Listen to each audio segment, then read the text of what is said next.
Shalom saudara, saya percaya hari ini kita semua dalam keadaan yang luar biasa baik. Voice of Pentecost kali ini akan membahas tentang warisan rohani. Kita saat-saat ini sedang ada dalam masa yang menggairahkan dengan dibangkitkannya generasi Yeremia, di mana anak-anak muda sedang dipakai Tuhan secara luar biasa. Namun, untuk mereka bisa bergerak sesuai dengan tujuan Tuhan, maka bagian kita sebagai orang tua adalah mempersiapkan warisan bagi mereka. Amsal 13 ayat 22a menyatakan, orang baik meninggalkan warisan bagi anak cucunya. Ayat ini mengajarkan bahwa harus ada warisan yang diberikan bagi anak cucu. Yang dimaksud tentu bukan warisan harta kekayaan, tetapi warisan nilai-nilai kehidupan yang membentuk dan mengajar anak-anak untuk hidup benar di hadapan Tuhan. Kenapa kita sebagai orang tua harus meninggalkan warisan rohani? Warisan menjadi penting karena kita sedang memberikan dasar berpijak yang kuat untuk mereka meneruskan apa yang sudah dibangun sebelumnya, sehingga mereka tidak perlu memulai dari nol. Justru dengan warisan yang kita berikan kepada mereka akan membuat generasi Yeremia akan bergerak lebih cepat, membangun lebih banyak dengan dampak yang jauh lebih besar. Warisan rohani yang seharusnya didapat oleh seorang anak adalah yang pertama, keteladanan. Dalam hal ini, keteladanan dalam beribadah dan melayani Tuhan. Mari kita lihat kehidupan Samuel. Sejak kecil Samuel sudah berada dalam lingkungan bait Allah dan terbiasa mengenakan jubah dan baju efod dari kain lenan yang dibuatkan ibunya. 1 Samuel 2 ayat 19 mencatat, setiap tahun secara rutin ibunya memberikan jubah imam kepada anaknya. Ini adalah gambaran kesetiaan dan kesungguhan dari seorang ibu yang menginginkan anaknya tumbuh menjadi seorang pelayan Tuhan. Hasilnya adalah Tuhan justru memilih Samuel menjadi imam dibandingkan dengan kedua anak imam Eli sendiri yang hidup dalam dosa. 1 Samuel 2 ayat 26 mencatat bahwa Samuel yang muda itu semakin besar dan semakin disukai, baik di hadapan Tuhan maupun di hadapan manusia. Samuel mendapat pijakan untuk langkah awalnya sebagai seorang imam melalui kesetiaan ibunya. Sedangkan Hofni dan Pinehas kehilangan pijakan itu dikarenakan sikap ayahnya yang hanya mempedulikan jabatan dan fasilitas sebagai imam serta menghormati anak-anaknya lebih daripada menghormati Tuhan. Orang tua yang tekun berdoa, tekun membaca Alkitab, dan setia melayani Tuhan menjadi contoh yang akan ditiru oleh anak-anaknya. Menjadi teladan adalah inti dari menolong anak-anak untuk berkembang secara rohani. Anak-anak mengamati kita ketika kita sama sekali tidak menyadarinya, merekam dalam pikiran dan hati mereka setiap rinci dari sikap dan tindakan kita. Seringkali, teladan dalam hal beribadah jauh lebih efektif dibandingkan dengan perintah untuk beribadah. Orang tua harus hidup dalam kebenaran dan iman untuk bisa mewariskan hal-hal rohani kepada anak-anaknya. Orang tua jangan hanya menyuruh anak berdoa dan membaca Alkitab setiap hari, tapi jadilah teladan dalam berdoa dan membaca Alkitab setiap hari. Pentingnya kita sebagai orang tua untuk kita memperkenalkan Yesus Kristus sebagai Tuhan dan Juru Selamat sedini mungkin kepada anak-anak kita. Sehingga sebagaimana kita menerima keselamatan, demikian juga anak-anak kita diharapkan akan menerima Yesus Kristus sebagai Tuhan dan Juru Selamat mereka. Yang kedua, ketaatan. Ketaatan kepada Tuhan dan tidak berkompromi dengan dosa dan kecemaran, atau yang disebut hidup yang berintegritas. Sebelum anak-anak belajar menanggapi suara Allah, mereka pertama-tama harus belajar menanggapi suara orang tua mereka.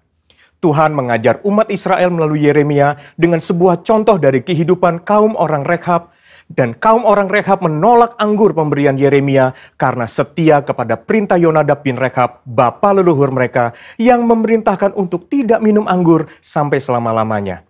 Dan Tuhan memberikan janjinya bahwa keturunan Yonadab bin Rekhab tidak akan terputus melayani Tuhan sepanjang masa. Teladan kekudusan ini haruslah bisa dicontoh oleh seorang anak dari orang tuanya. Di tengah dunia yang semakin rusak dan menuju kepada kehancurannya, umat Tuhan harus bisa memisahkan dirinya dari kedagingan dan perbuatan cemar. Perenungan firman yang teratur, pembacaan buku-buku rohani yang berkualitas, kehidupan doa, pujian, dan penyembahan yang berkesinambungan adalah syarat untuk mendapatkan kehidupan rohani yang semakin kuat dan semakin dewasa. 3. Kasih, yaitu kasih mula-mula, kasih yang mendalam kepada Kristus. Kasih adalah dasar dari kehidupan orang percaya. Tuhan Yesus memberikan perintah agung, yaitu mengasihi Allah dan sesama sebagai hukum yang terutama. Orang tua yang mengasihi Tuhan harus dapat mempraktekkan kasih itu di tengah-tengah keluarganya. Seorang ayah yang mengasihi istrinya dan seorang ibu yang menghormati suaminya menjadikan seorang anak hidup dalam kasih dan memudahkannya mengenal kasih Bapa di dalam Yesus Kristus. Kasih akan membentuk pribadi yang bertumbuh baik dan membawa mereka mengenal Allah yang adalah kasih itu sendiri. Ketika anak dipenuhi oleh kasih, maka anak akan memiliki rasa aman yang sangat dibutuhkan untuk mereka bisa mengembangkan potensinya secara penuh. Hasilnya akan memunculkan generasi unggul yang akan mentransformasi bangsa Indonesia melalui karakter, pengetahuan, dan kemampuan yang mereka miliki. Untuk anak-anak muda, ayo kita perhatikan dengan sungguh-sungguh apa yang sedang ditanamkan oleh otoritas di atas kita di dalam kehidupan kita. Ada orang tua yang memberikan arahan kepada kita. Ada gembala yang mengajarkan kehidupan doa, pujian, dan penyembahan. Ada mentor, guru rohani. Mereka semua adalah orang-orang yang Tuhan kirim dalam kehidupan kita untuk menuntun kita masuk dalam rencana Allah yang luar biasa. Biarlah generasi Yeremia yang dipenuhi Roh Kudus, cinta mati-matian kepada Tuhan Yesus, tidak kompromi terhadap dosa, dan akan bergerak untuk memenangkan jiwa, akan muncul dengan warisan rohani dari pendahulunya. Untuk penjelasan lengkapnya dari tim teologi kami, silakan klik link yang ada di atas atau scan QR Code yang tersedia. Salam integritas, Tuhan Yesus memberkati.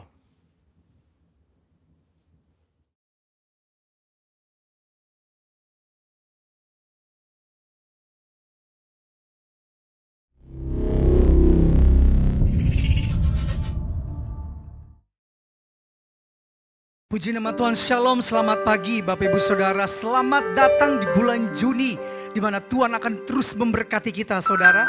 Dan Tuhan akan terus mencurahkan kasih anugerahnya, kuasanya ke atas kita, gerejanya.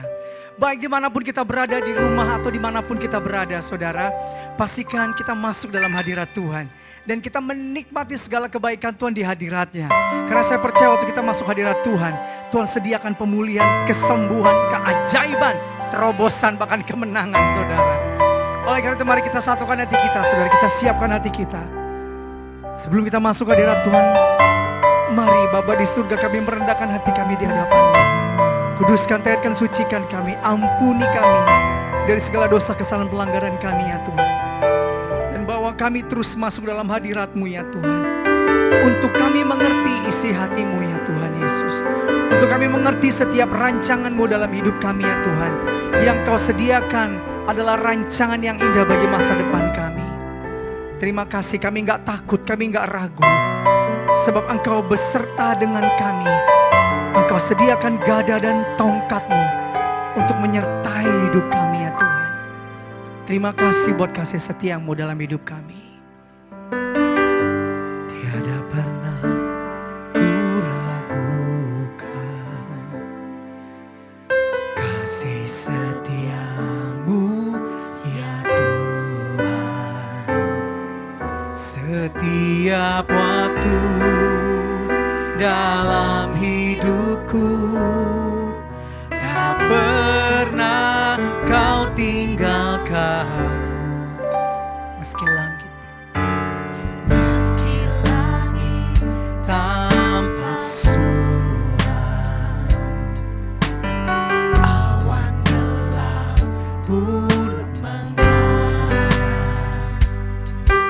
Hadapi badai, lewati gelombang, tak pernah Kau tinggalkan diriku.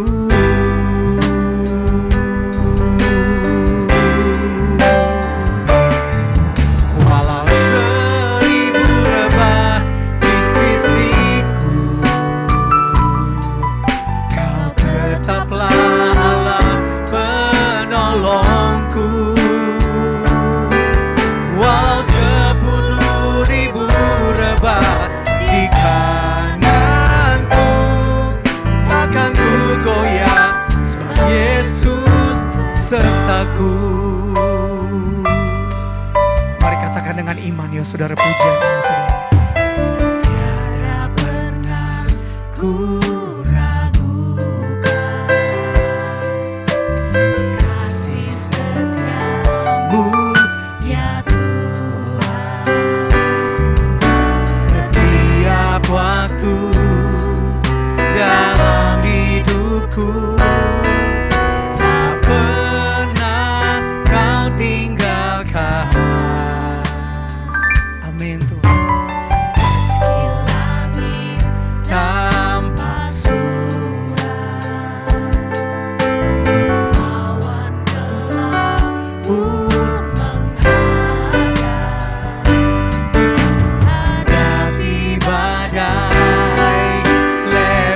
tepi gelombang, tak pernah kau tinggalkan Yesus diriku.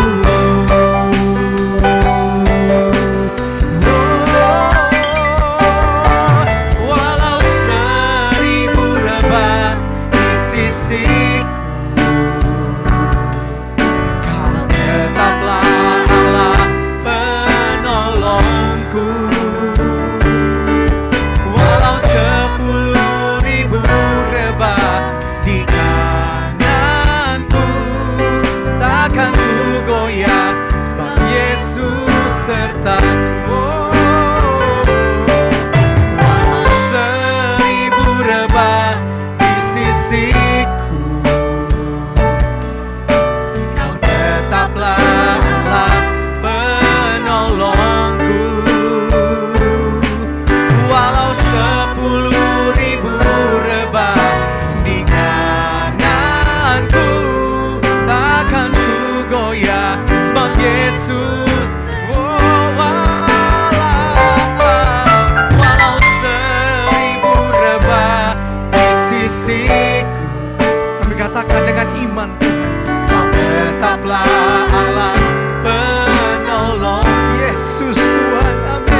satu-satunya yang ku andalkan.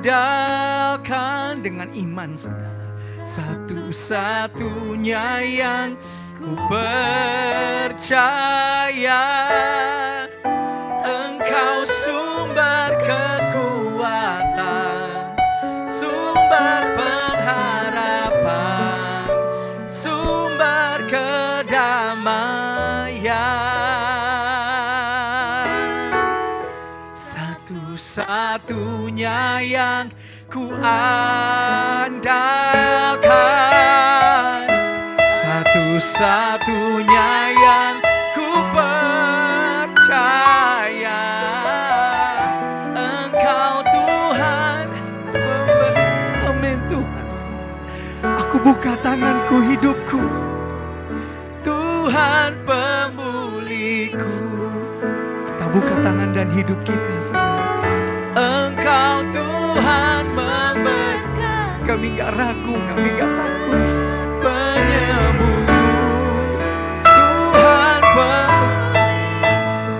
aku percaya Tuhan. Engkau Tuhan memberkati, Tuhan penyembuhku. Aku percaya Tuhan pemulihku.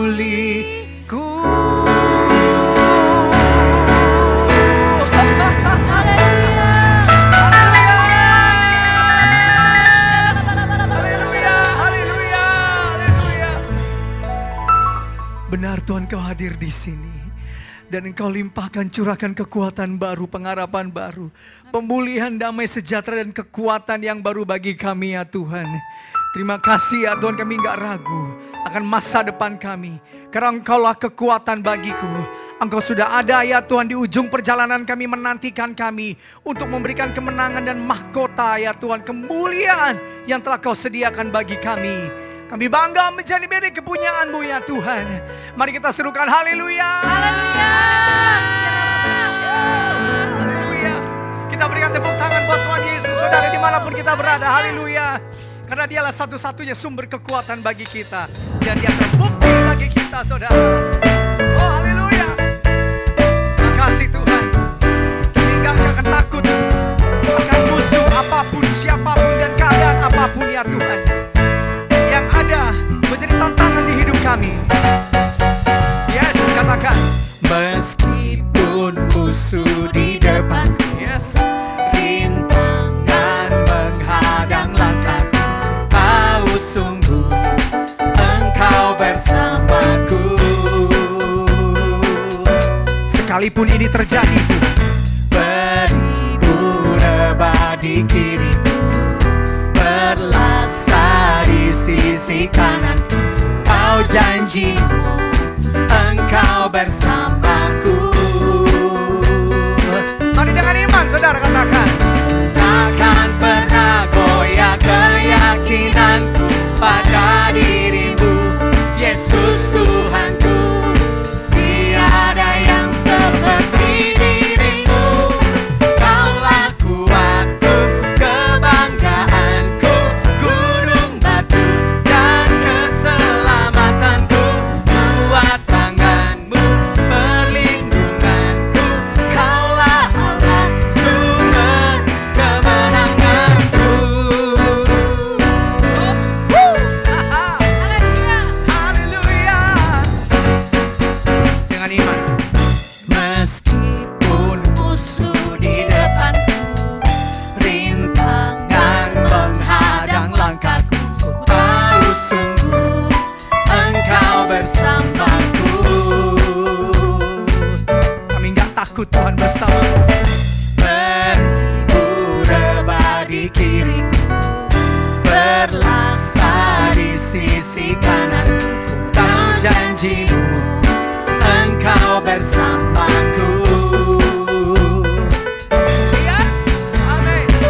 keselamatan-Mu, perlindunganku, Allah, Allah, sumberku.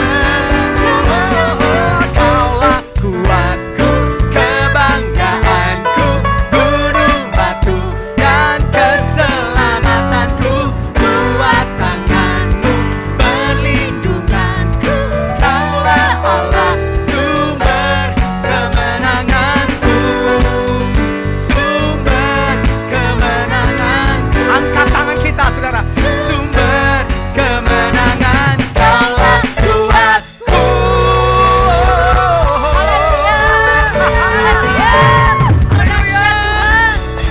Dahsyat bagi kita, saudara. Haleluya, haleluya. Salam saudara, selamat pagi.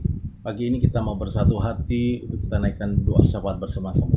Mari saudara kita satukan hati kita. Urabatakalalabaya shiralabatakalalabaya. Ribatakalalabaya sandalaba. Urabatakama makaralaba. Kinamatakaralabaya shandalaba. Urabakaralabaya sandalaba. Urabatakaralabaya shandalaba. Urabalalabalalabalaba. Oh, kami bersyukur pagi ini ya Tuhan, kami boleh kembali beribadah dalam ibadah online bersama-sama ya Tuhan.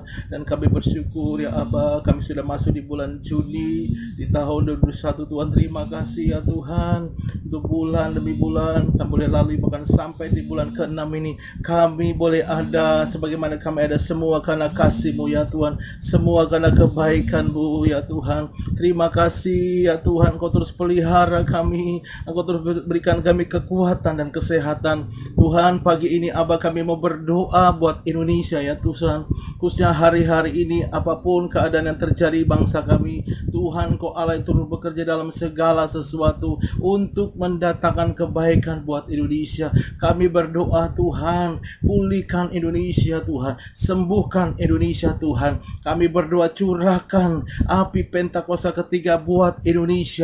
Kami percaya penuaian terbesar dan terakhir sedang terjadi atas bangsa kami Tuhan. Kami percaya Tuhan, generasi Yeremia sedang Kau bangkitkan hari-hari ini. Mereka akan dipenuhi Roh Kudus, cinta mati-matian pada Tuhan Yesus, tidak kompromi dengan dosa, dan mereka akan bergerak memenangkan jiwa. Tuhan, kami percaya hari-hari ini Engkau sedang melawat generasi muda ini Abah. Terima kasih ya Tuhan. Bapak, kami mau berdoa Tuhan untuk keadaan hari-hari ini Bapak. Bahkan Tuhan diprediksi akan ada gempa yang besar terjadi di Jawa Timur, Jawa Tengah, di kepulauan Pulau Jawa. Tuhan, kami berdoa, mohonkan belas kasihan-Mu Abah. Lalui ya Tuhan, lalui murka-Mu, lalui setiap bencana yang mau menghancurkan bangsa kami, khususnya Tuhan tsunami, gempa bumi ya Tuhan. Kami berdoa, luputkan Pulau Jawa, luputkan Jawa Timur, Jawa Barat. Tuhan, kami berdoa mohon belas kasihan, selamatkan Indonesia, selamatkan Pulau Jawa. Oh Rabashandaba, Ribakaralabalabala, oh Rabalalabalabala. Kami percaya firman-Mu berkata, rancangan-Mu buat bangsa kami bukan rancangan kecelakaan, tapi rancangan yang bawa damai sejahtera, rancangan bawa hari depan yang penuh pengharapan. Biarlah itu yang terjadi atas Indonesia Tuhan, atas Pulau Jawa, atas Jawa Timur, atas Jawa Barat Tuhan. Lawat ya Tuhan, lawat dan pulihkan Tuhan. Kami bawa pemerintahan Pak Jokowi dan jajarannya Tuhan. Lawat Tuhan, tuntun hari-hari dalam penanganan COVID, dalam menangani apapun hari. Berikan hikmat, baik pemerintah pusat sampai daerah, tuntun ya Tuhan. Berikan roh yang takut akan Engkau ya Tuhan. Bapak, terima kasih Tuhan, dan kami mau terus berkatakan apa yang menjadi janji-Mu. Kami mau berkata pada COVID-19, pada krisis ekonomi, diam dan tenanglah dalam nama Yesus. Biarlah kuasa kesembuhan mengalir atas Indonesia. Kami percaya Indonesia dipulihkan, Indonesia disembuhkan. Bapak, terima kasih Abah. Kami serahkan bangsa kami dalam tangan Tuhan. Berkati Tuhan para pemimpin gereja kami. Kami bawa gembala sidang kami. Pagi ini Tuhan terus berkati hamba-Mu. Pengurapan Tuhan terus mengalir atas gembala sidang kami Paniko. Berkati hamba-Mu Tuhan. Berkati juga Bu Hermin, keluarga besar Paniko, keluarga besar Bu Hermin ada dalam perlindungan Tuhan. Berkati keempat wakil ya Tuhan, Pak Dani, Pak Paul, Pak Johan, para ratu besar, keluarga besar kami serahkan dalam tangan Tuhan. Gembala Rayon, Gembala CK sampai Gembala Kul, betul. Tuhan berkati GB Rayon 1 Ajwa, Tuhan berkati Pak James dan Pak Edi, bahkan Gembala cabang kami, Pak Babang kami bawa Tuhan. Hamba-Mu pagi hari juga akan menyampaikan firman-Mu. Tuhan, biarlah pengurapan Tuhan turun atas hamba-Mu. Pakai Pak Babang untuk menyampaikan pesan-Mu pagi hari ini, sehingga yang lemah dikuatkan, yang sakit disembuhkan, yang terikat dilepaskan dalam nama Yesus. Berkati Abah, berkati hamba Bambang, bahkan wakilnya Pak Tatang, Tuhan berkati dan urapi. Bapak terima kasih, kami percaya pagi hari ini kami yang lemah pasti dikuatkan, kami yang sakit disembuhkan, dan biarlah nama Tuhan dimuliakan pagi ini. Dan di dalam nama Yesus, mari kita sudah berdoa sama-sama, katakan amin. Terima kasih Tuhan Yesus. Terima kasih buat kuat kuasa-Mu yang terus menyertai kehidupan kami ya Tuhan. Terima kasih Tuhan, kami percaya itu adalah kuasa Roh Kudus-Mu yang terus bekerja, berkarya untuk memulihkan ya Tuhan, membawa kemenangan dalam kehidupan kami. Terima kasih Tuhan, terima kasih Allah Roh Kudus. Terus pimpin kami, penuhi kami, pulihkan kami, bawa kami from glory to glory ya Tuhan. Haleluya, haleluya, haleluya, haleluya. Roh-Mu yang hidup penuhiku, mengalir dalamku. Jiwaku tenang bersama-Mu dalam naungan-Mu. Ku buka hati untuk jamahan-Mu, berserah penuh di hadirat-Mu. Kau ambil alih seluruh hidupku di altar-Mu, menyembah-Mu. Kami panggil Kau Tuhan. Roh-Mu yang hidup penuhiku,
Tuhan saudara.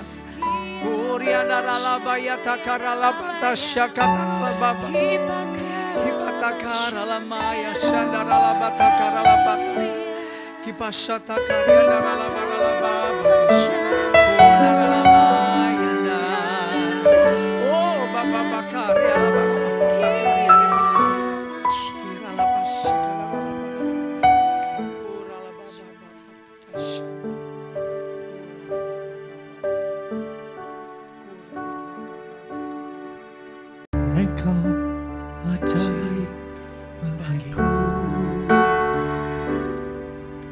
tak ada yang tak mungkin bagimu. Kau yang telah berfirman dan semuanya jadi. Tuhan, Engkau ajaib bagiku. Tuhan, Engkau ajaib bagiku. Tak ada yang tak mungkin bagimu. Semua telah berfirman dan semuanya jadi. Tuhan, Engkau ajaib bagiku. Sungguh ku percaya tiada yang mustahil. Mujizat masih ada dalam hidupku. Sembuhkan sakitku, pulihkan jiwaku. Mujizat masih ada bagiku. Engkau Tuhan, You are a miracle God. Engkau yang melakukan mujizat-mujizat Tuhan, dan Engkau tidak berubah. Kalau Engkau menyembuhkan dulu, maka hari-hari ini pun Engkau akan menyembuhkan. Karena Engkau tidak pernah berubah dan tidak akan berubah. Terima kasih Tuhan Yesus, Engkau angkat kami menjadi anak-anak-Mu. Dan saat ini kami boleh melayani dalam nama-Mu Tuhan Yesus. Penuh kuasa, penuh kasih. Mari Roh Kudus, tuntun kami beberapa kebenaran-Mu. Biarlah kami mengalami tanda-tanda itu menyertai kami juga. Dalam nama Tuhan Yesus kami berdoa. Amin. Shalom saudara semua. Semua baik-baik. Amin. Kalau bilang luar biasa, ya ada yang mengajarkan begitu. Tapi sesungguhnya ya biasa-biasa aja ya. Tapi oleh iman kita akan diubah. Dan semua yang terjadi dalam hidup kita akan makin baik dan makin baik.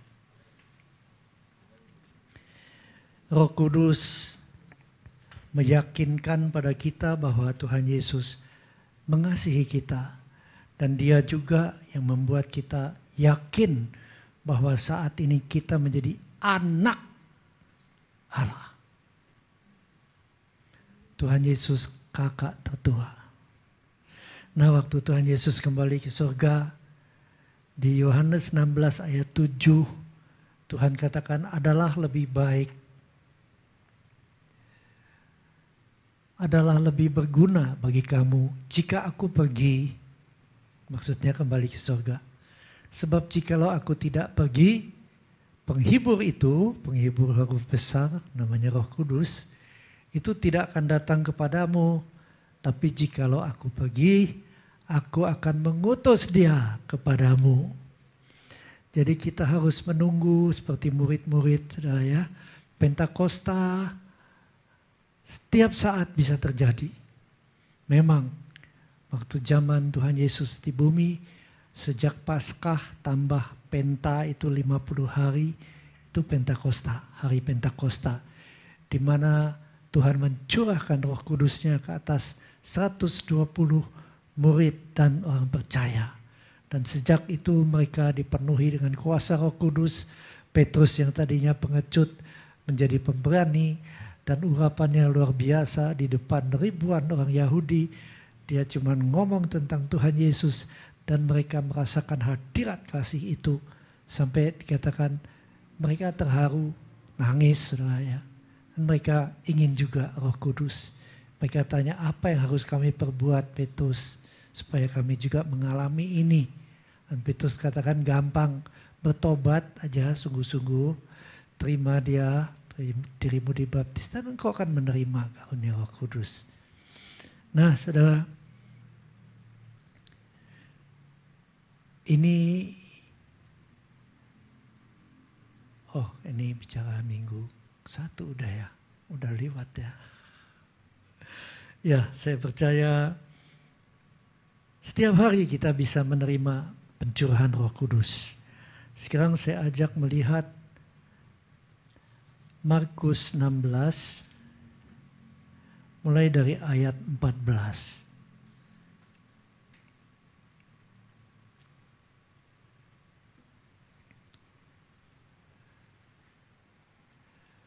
Akhirnya Tuhan Yesus menampakkan diri kepada 11 muridnya ketika mereka sedang makan.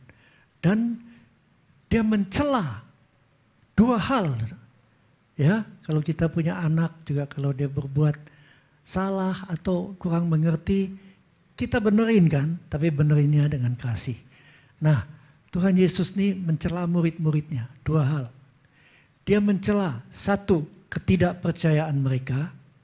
2, kedegilan hati mereka.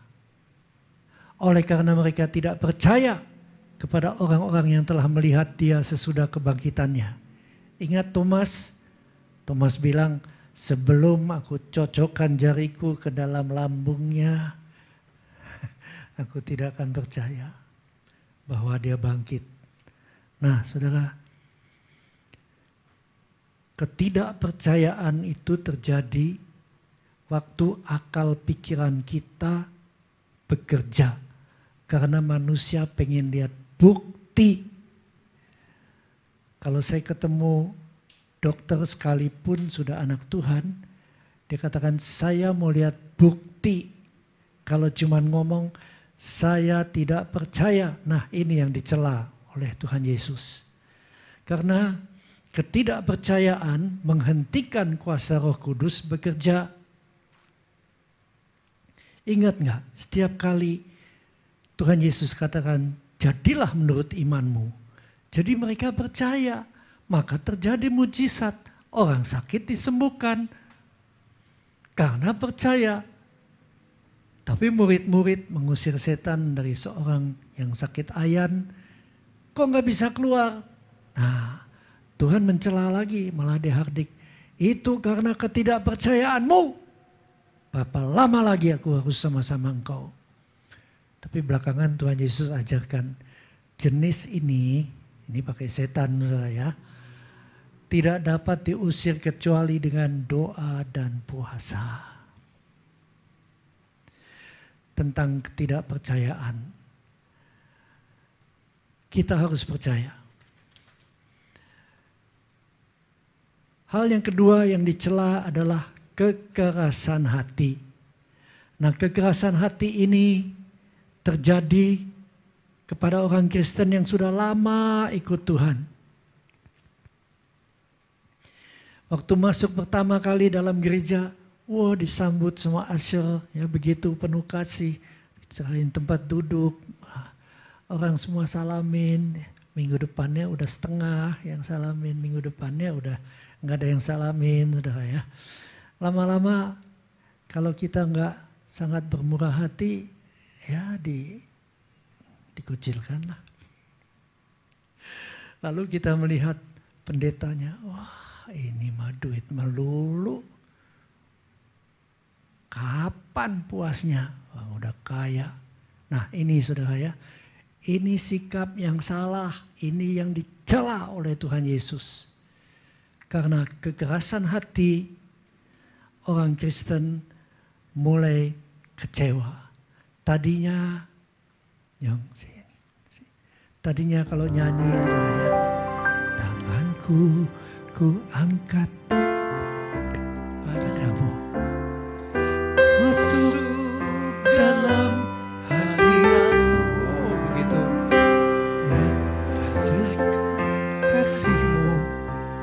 jadi milikmu. Yesus, aku menyembahmu. Otomatis saudara naik. Hosana, Hosana. Kemuliaan kelihatan. Memujimu. Haleluya, haleluya. Aku menyembahmu. Mudah. Waktu kita menyembah, wah ekspresi tubuh ini juga mengikuti. Kalau lagu sukacita, ya tepuk tangan. Tapi waktu hati kita menjadi keras, semua jadi berubah, saudara. Udah lagunya enak banget, saudara ya. Waktu tanganku, cuma ku angkat. Model begini, nyembah Tuhan. Karena hati kita menjadi keras. Lalu apa yang kita harus buat? Gampang, saudara.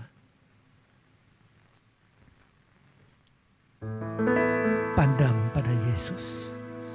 Mataku, itu saudara. Tertuju padamu. Waktu kita melihat Tuhan Yesus, Dia sempurna. Kita lihat manusia, saya ngomong gak ada yang sempurna.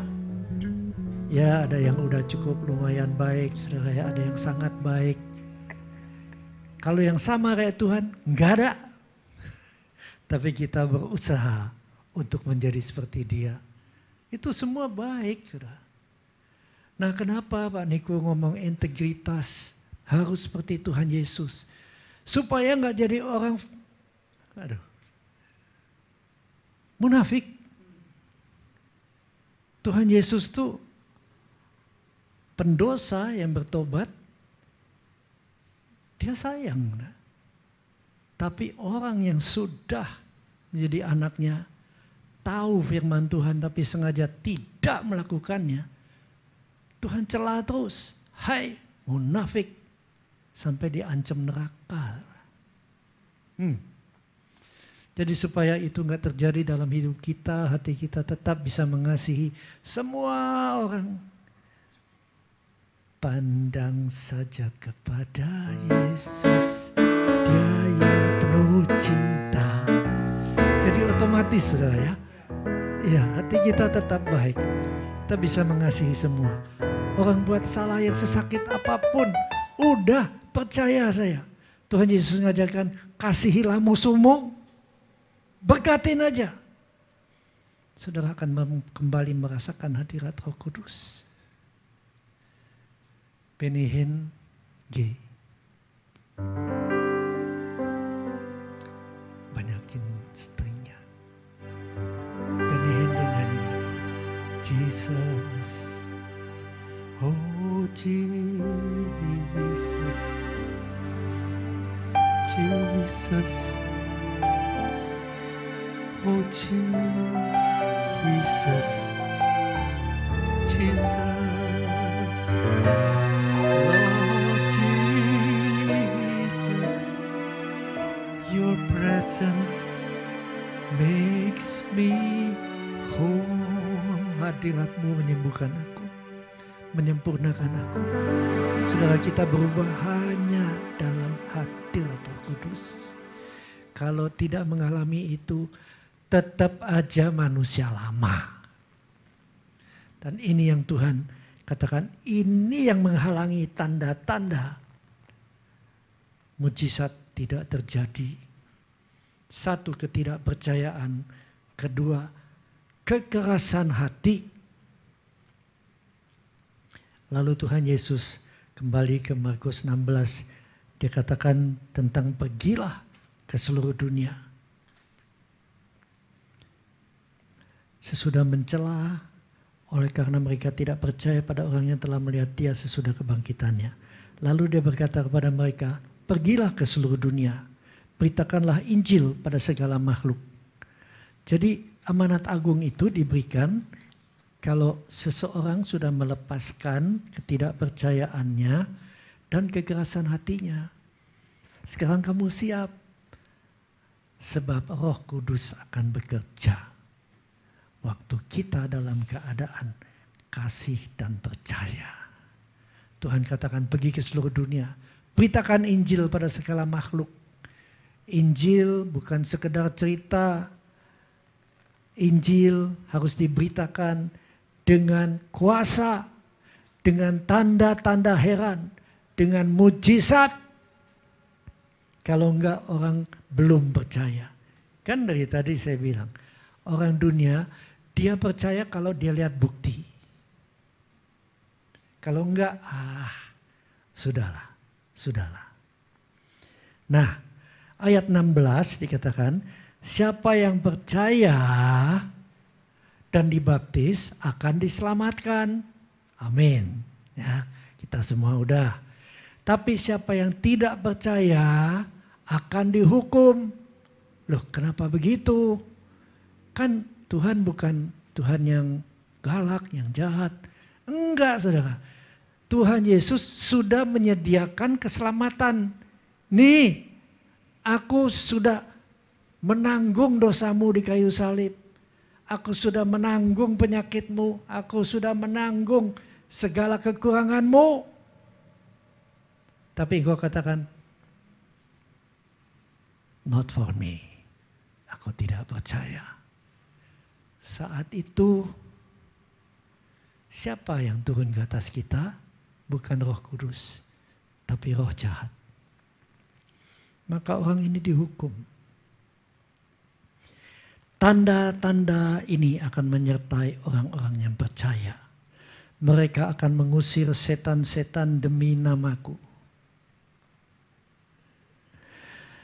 Mereka akan berbicara dalam bahasa yang baru bagi mereka. Mereka akan memegang ular dan sekalipun mereka minum racun maut, mereka tidak akan mendapat celaka.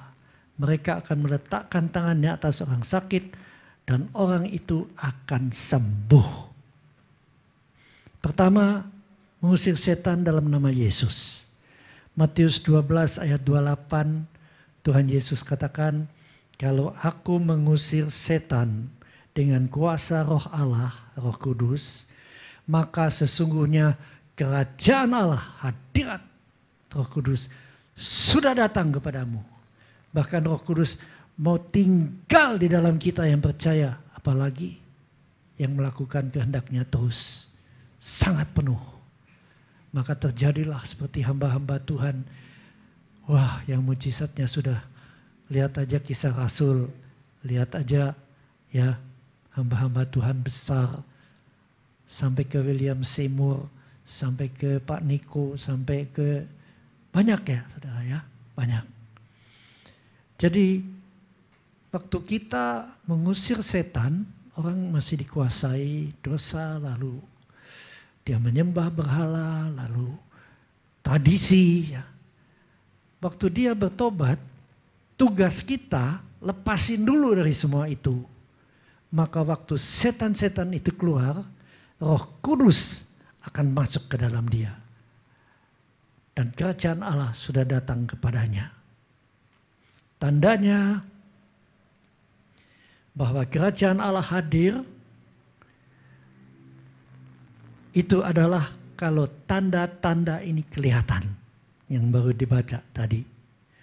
Yohanes 10 ayat 10 dikatakan iblis datang untuk mencuri, membunuh, dan membinasakan. Tapi aku, kata Tuhan Yesus, aku datang supaya semua mereka yang percaya mempunyai hidup dan mempunyainya dalam segala kelimpahan. Jangan langsung pikir uang, itu yang terakhir. Walaupun kadang-kadang itu ditambahkan juga. Tapi kadang-kadang saya merenungkan ucapan bahagia. Berbahagialah orang yang miskin. Karena mereka punya kerajaan Allah. Saudara, ada baiknya kita pernah merasakan miskin. Kenapa? Pada saat kita miskin, cuma satu pengharapan kita, yaitu pertolongan Tuhan. Seperti tadi pertolonganmu. Ya, kita harapkan semua pertolongan Tuhan. Berharap kepada Tuhan.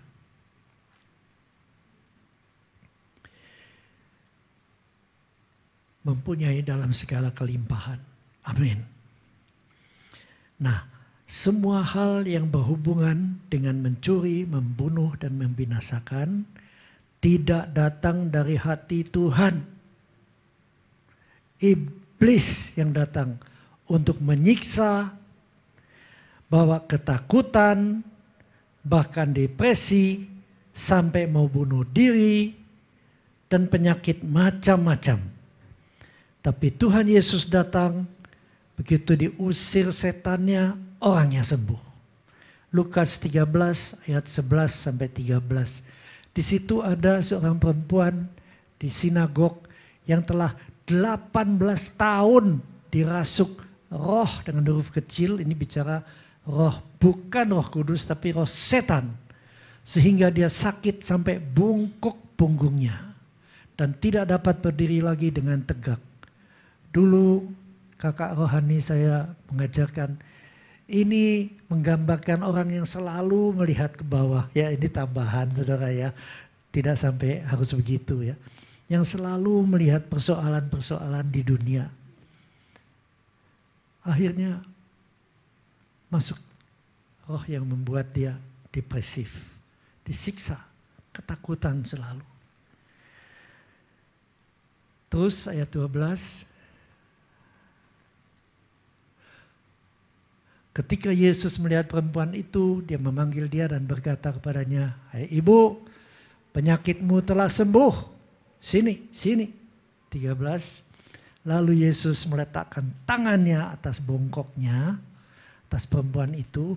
Dia hardik sudah roh itu. Dan seketika itu juga berdirilah perempuan itu dan memuliakan Allah. Sekarang kalau ngikutin medis, orang kalau udah bongkok begini, mesti diapain? Paling-paling dimasukin metal ya, titanium. Dan itu juga belum tentu berhasil saudara ya. Karena pasti masih akan sakit dan sakit dan sakit. Tapi Yesus dia tahu akarnya. Kenapa sampai sakit begini? Tuhan tidak pernah memberikan penyakit. Yang berikan penyakit seringkali dari si jahat. Satu, dari gaya hidup yang salah. Gaya hidup yang salah begadang. Ya ada lagunya, jangan saya nyanyi. Tapi begadang terus juga nggak baik ya. Whiskey on the rock ya. XO. Sebut aja satu-satu. Nah kehidupan seperti ini. Dulu ada kawan golf penyanyi hebat saudara ya. Kalau dia udah nyanyi berhembus. Berhembus. Malam nyanyi. Whisky. Pagi main golf. Tapi umur 50 udah pulang ke surga. Kalau sampai saudara. Ya. Ini gaya hidup. Jadi 30% penyakit itu datang karena iblis. Kita lihat Tuhan Yesus selalu ketemu orang sakit. Orang yang ayan juga waktu murid-muridnya gak bisa atasin. Dia bilang bawa ke sini. Begitu dia hardik. Ya gak pakai dalam nama Yesus ya. Keluar. Dan saat itu anak itu bebas dan sembuh. Coba kalau medis orang ayan. Saya ingat kakak rohani saya lagi. Dia suka terganggu oksigennya kurangnya ke otak. Dan lalu dia kelepekan begitu. Dan saya selalu kalau lagi sama-sama saya hardik. Saya masukin sendok di mulutnya. Dan sebentar aja sudah ditengking dia biasa lagi. Tapi satu kali, saya nggak boleh cerita itu. Itu yang membawa dia pada kematian. Harus segera ditangani. 30% karena iblis, 7% karena gaya hidup dan makanan. Kalau diabetes, ginjal, jantung tersumbat, itu semua kebanyakan karena makanan. Saya ketemu orang Korea, orangnya umurnya udah lanjut, tapi main golf dia. Badannya sehat sekali. Kita ngomong-ngomong, rahasianya apa? Saya tanya. Oh, dia bilang, Saya dari kecil menjauhkan 3 hal. 1, gula. 2, garam terlalu banyak. 3, lemak. Jenuh atau tidak? Jenuh ya, lemak jenuh. Saya jauhkan dan saya banyak makan sayur, banyak makan ikan. Oh, begitu ya. Kalau gaya hidup ini sesuai Alkitab, saudara, Imamat 11 aja, lihat ya. Maka kita akan sehat sampai tua. 30% karena iblis. Itu bisa dihardik selesai. Panggil Robert atau yang biasa, saudara ya. Mengusir yang begitu. Selesailah, pasti sembuh. Itu sebabnya kita harus terus menghasilkan buah-buah pertobatan. Pak Niko benar waktu dia karang lagu, ujilah aku Tuhan. Baiknya setiap hari itu. Ada juga, coba Didi. Dulu Om Damaris ngajarin, selidiklah akan daku, ya Allah, ketahuilah akan hatiku. Jangan. Kita nyanyi 2 baris, Roh Kudus sudah mulai turun. Tuhan sangat suka kalau kami hidup dalam buah-buah pertobatan terus menerus. Karena itu waktu Tuhan Yesus mengajarkan, kamu harus dilahirkan baru dalam air dan Roh Kudus. Air bicara pertobatan yang terus menerus dan tetap intim dengan Roh Kudus. Selama kita ada dalam 2 hal ini, engkau tidak akan mengalami sesuatu yang tidak baik. Paling-paling ujian.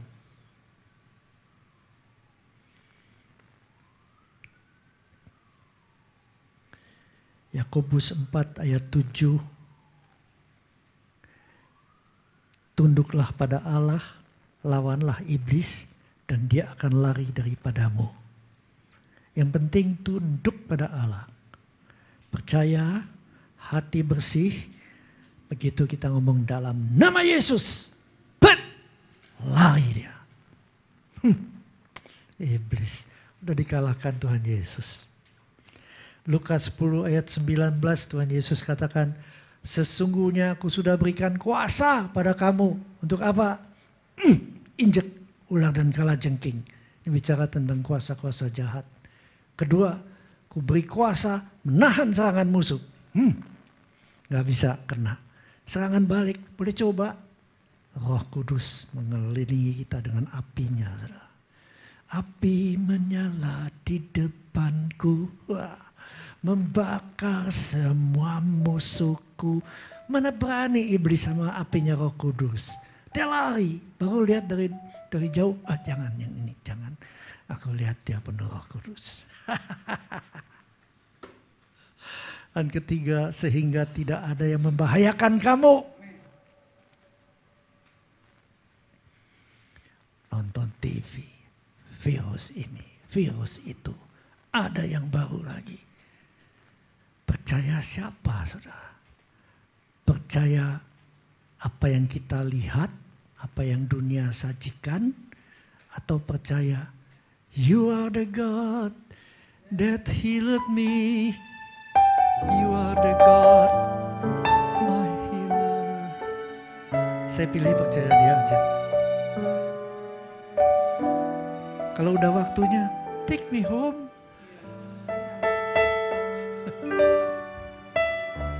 Nyanyi yuk. Engkau Tuhan, penyembuhku.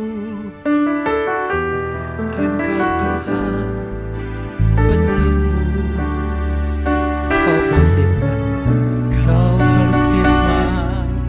dan sembuhkanku.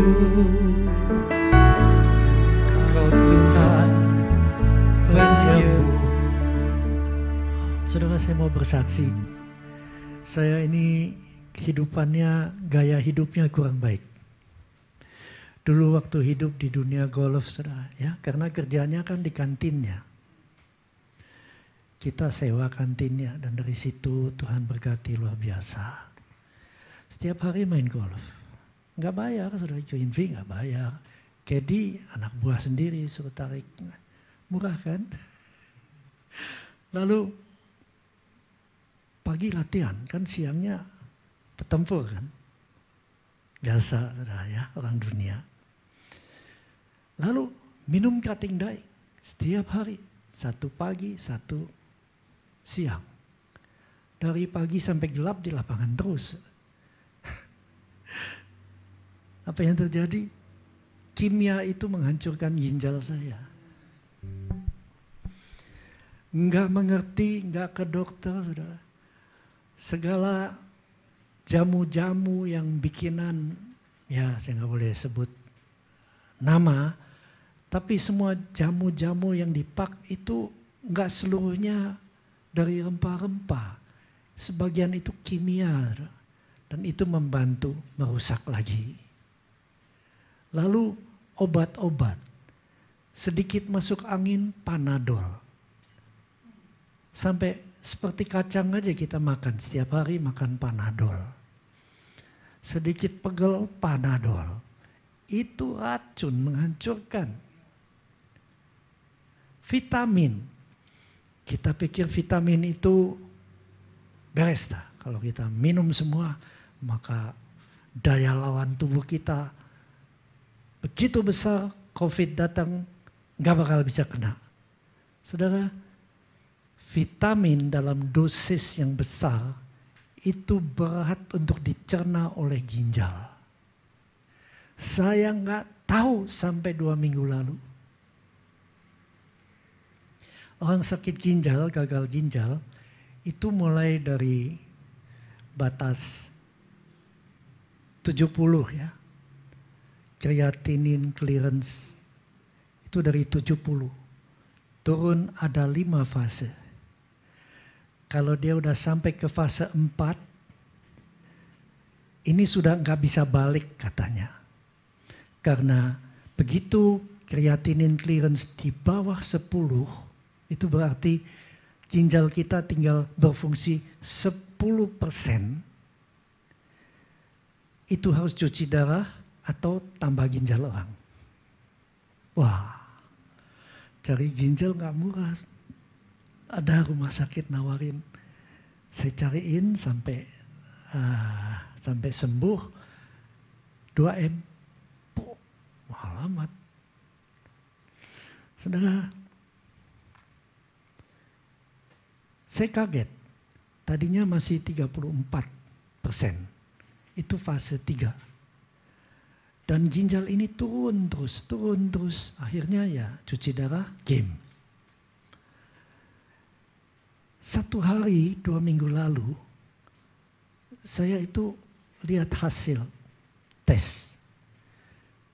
Creatinine clearance test 26. Wah! Dari 34 ke 26, ini berarti dari fase 3 turun ke fase 4. Berarti 1 fase lagi cuci darah. Saat itu, wah ya kepukul juga saudara ya. Lalu saya ke ahli jantung, ahli ginjal, saudara, profesor. Dan dia katakan, Nyo, ini serius. Stop semua vitamin. Kalau mau vitamin D ya 1000 aja. Vitamin C paling banyak 50 mg. Obat berhenti semua. Jangan minum selain yang saya kasih. Yang dia kasih itu 1 untuk hancurin racun sebelum dia sampai di ginjal. Jadi waktu kita makan itu udah masuk ya. 1 untuk tensi nggak terlalu tinggi. Udah 1 vitamin ginjal. Saya katakan bagaimana makanan. Yang lemaknya tinggi jangan kau jamah. Waduh, makanan saya semua yang begitu. Terpaksa, terpaksa. 1 minggu. Lalu doa kemana-mana. Saya pikir ini udah hampir ujungnya ya. Rasanya juga udah mulai lemah. Saya baikan dengan semua orang yang pernah gak baik. Saya minta maaf, saya minta ampun. Salah satu yang sekarang jadi gembala, waktu saya kirim WhatsApp seperti itu, dia katakan, saya doakan Pak Bambang masih lama dan terus menggembalakan sampai akhir. Dan saya berdoa ginjal itu diperbaiki Tuhan. Wah, ini baru yang hatinya benar. Banyak yang cuma nunggu, mati sebentar lagi, ya udah. Ya macam-macam saudara ya orang. Tapi jagalah hatimu. Kalau pernah nyakitin, berkatin aja. Jadi hatimu tetap baik. Apa yang terjadi sesudah 1 minggu, iseng-iseng saya periksa lagi, kreatinin aja. Kreatinin clearance, naik saudara. Dari 26 fase 4, naik ke 33. Lumayan, udah fase 3. Mundur saudara. Padahal harusnya merosot kalau gagal ginjal. Lalu minggu kedua, dari 33 naik ke 55,8. Ini fase sedikit lagi fase 2. Tinggal 2-3 poin. 23% masuk fase 2. Jadi ini fase 3 awal. Wah, ini luar biasa. Saya katakan, Tuhan Engkau baik bagiku. Dan adik saya sudah hubungin, wah banyak ya. Dia banyak berhubungan dengan bishop-bishop di Afrika. Yang dahsyat-dahsyat. Ya, semua mendoakan. Dan saya percaya ini pertolongan Tuhan. Ya, jadi memang ini mujizat. Tuhan Yesus itu tetap Tuhan yang menyembuhkan. Amin. Cuman tugas kita jaga gaya hidup, jaga makanan, dan jangan beri kesempatan kepada iblis. Amin. Karena waktu, saudara, ini masih ada 3 poin lagi. Tapi karena waktu kita sudahi dan kita doa dulu sebelum masuk perjamuan kudus. You are the God that healeth thee. You are the God, my healer. You sent your word and healed my disease. You are the Lord, my healer. Mari saudaraku sama-sama naikkan ini dengan iman. You are the God that healeth thee. You are the God, my healer. You sent your word and healed my disease. You are the Lord, my healer. Terima kasih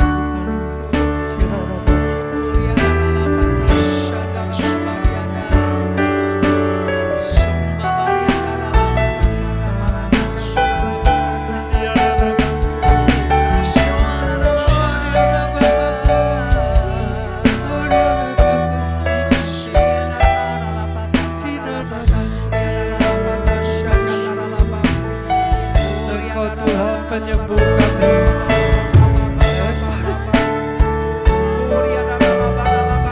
Terima kasih Tuhan Yesus. Terima kasih Roh Kudus. Bapakku. Kau berfirman dan sembuhkanku. Engkau Tuhan penyembuh. Mungkin ada yang sakit. Letakkan tanganmu di atas kepalamu. Roh Kudus.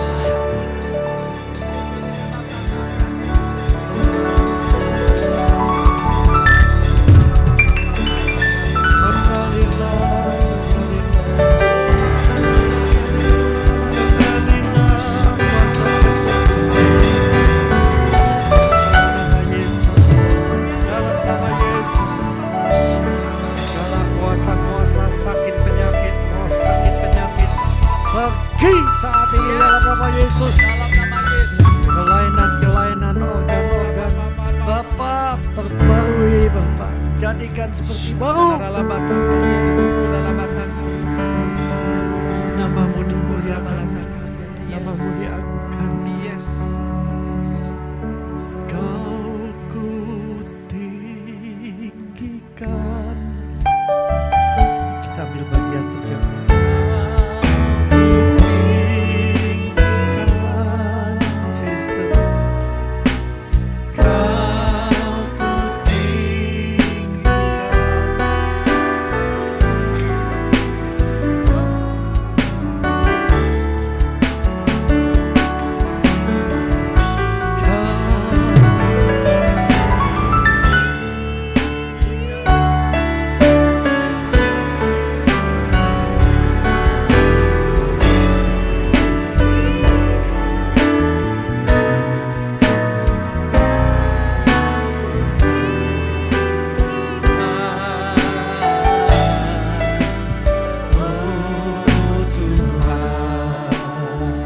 Bapak izinkan kami ambil bagian dalam perjamuan kudus-Mu.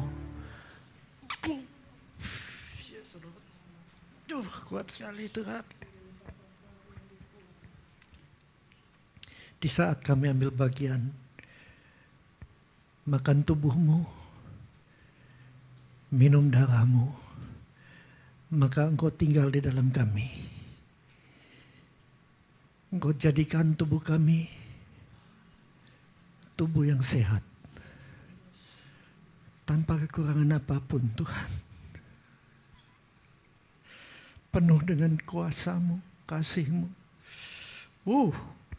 Kami akan beritakan kebaikan-Mu kemana-mana. Pada malam waktu Tuhan Yesus akan diserahkan, Dia mengambil roti, lalu mengucap syukur pada Bapa. Kemudian Tuhan pecahkan roti itu sambil berkata, inilah tubuhku yang dipecah untuk kamu. Supaya semua yang terpecah, keluarga terpecah, tubuh yang tidak sehat, semua itu dipulihkan oleh bilur-bilur Tuhan Yesus.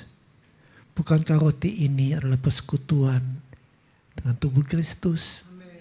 Mengucap syukur dan minumlah. Makasih Tuhan.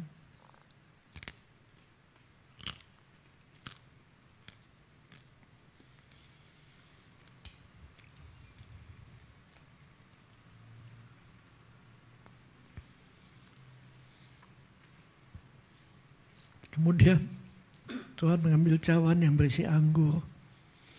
Dan Tuhan Yesus katakan cawan ini adalah perjanjian baru yang dimeteraikan oleh darahku. Setiap kali kamu minum dalam perjamuan kudus, ingatlah akan aku, akan karyamu. Kami selalu ingat Tuhan, kami membawa kematian itu dalam tubuh kami. Terima kasih. Bukankah anggur ini adalah persekutuan dengan darah Kristus yang telah mengampuni dosa kami, mentahirkan hati nurani kami. Terima kasih Tuhan. Ucapkan syukur dan minumlah. Terima kasih Tuhan Yesus.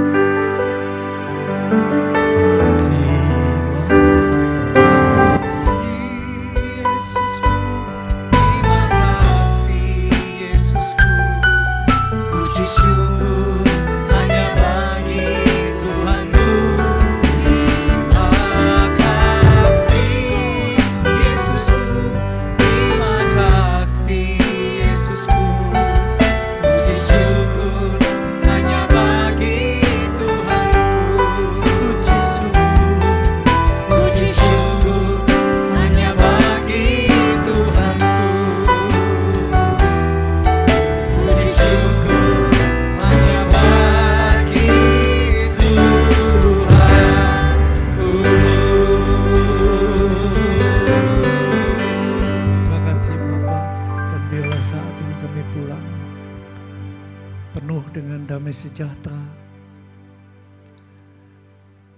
Allah Bapa, kasih Tuhan Yesus dan kuasa Roh Kudus semua itu menyertai kami mulai saat ini sampai Maranatha. Dan semua yang punya pengharapan ini bersama-sama katakan amin. Tuhan berkati berlimpah, limpah, limpah.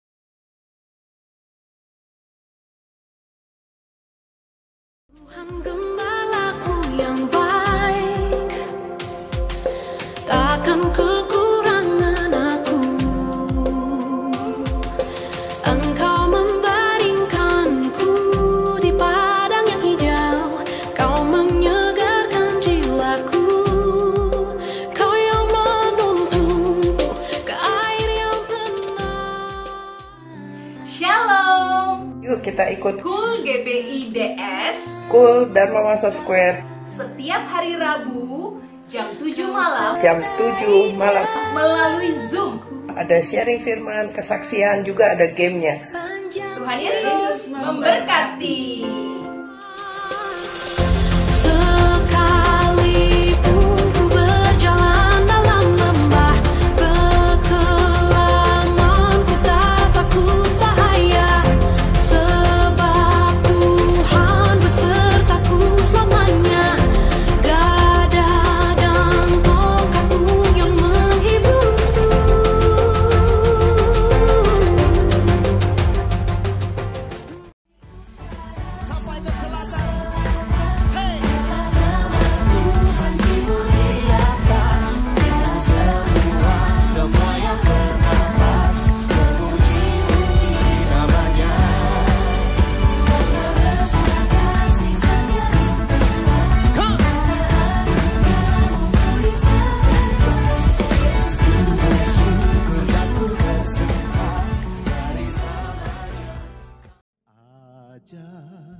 Ku mengerti segala rencanamu, ajak ku berserah hanya padamu. Bimbinglah jalanku dalam terang firman-Mu, ajak ku berharap hanya padamu. Bapakku, Bapakku, ajak segala rancangan Tuhanku, heran perbuatanmu, ya Tuhan, Engkau sanggup. Selain Kau tiada yang lain, ada padaku di surga. Selain Kau tiada yang lain, yang ku ingini di bumi, yang ku ingini di bumi. Sekalipun dagingku dan hatiku habis lenyap, gunung batuku dan bagianku tetaplah Allah selama-lamanya.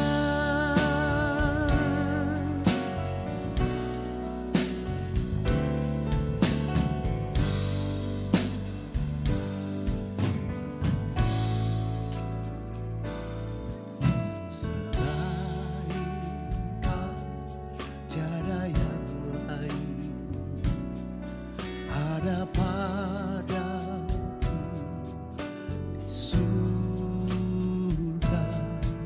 Selain Kau tiada yang lain, yang ku ingini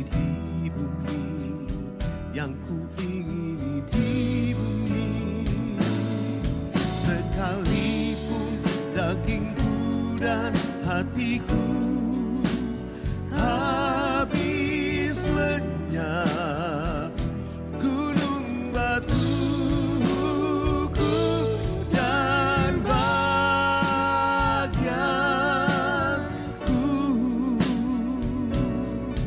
Tetaplah Allah selama-lamanya. Sekalipun dagingku dan hatiku Habis lenyap, gunung batuku dan bagian. Apa yang dimaksud dengan Pentakosta ketiga? 1. Pentakosta ketiga adalah pencurahan Roh Kudus yang dahsyat di zaman ini, melebihi yang terjadi di Azusa Street. 2. Pentakosta ketiga akan mengakibatkan penuaian jiwa yang terbesar dan yang terakhir sebelum Tuhan Yesus datang kembali. 3. Pentakosta ketiga akan membangkitkan generasi Yeremia, yaitu anak-anak muda yang dipenuhi Roh Kudus, cinta mati-matian kepada Tuhan Yesus, tidak kompromi terhadap dosa, dan akan bergerak untuk memenangkan jiwa. 4. Pentakosta ketiga lahir di Indonesia dan bergerak ke bangsa-bangsa. Gerakan ini dari timur ke barat dan akan kembali ke Yerusalem. 5. Pentakosta ketiga akan memberikan kuasa untuk menyelesaikan amanat agung Tuhan Yesus. Dan setelah itu Tuhan Yesus datang kembali.